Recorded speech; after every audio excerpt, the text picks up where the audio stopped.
You have this community on Facebook that is talking both positive and negatives, and you guys are jumping in on the negatives, and you talked about how it's important that you kind of relinquish some control. Are there any things that you put in place to facilitate or guide who's ever posting on Facebook on behalf of the company?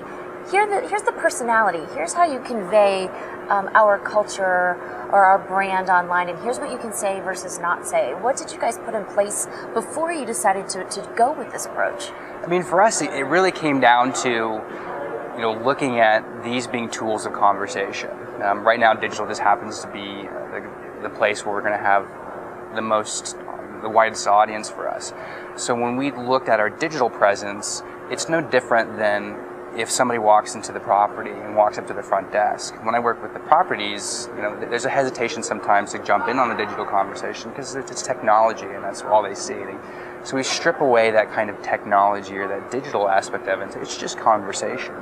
If I were to walk into a property and walk up to the front desk and have a conversation with you, how would that go?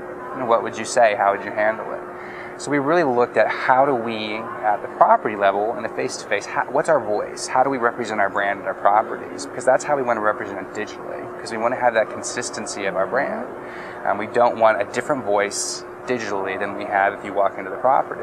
So you, in essence, use the same guidelines. Exactly. So what people could actually say at the front desk when I walk in the door of a hotel is the same thing that someone is going to be saying online. Exactly. When we work with our content on anything digital, it's just the same rules apply to how we represent our brand in person.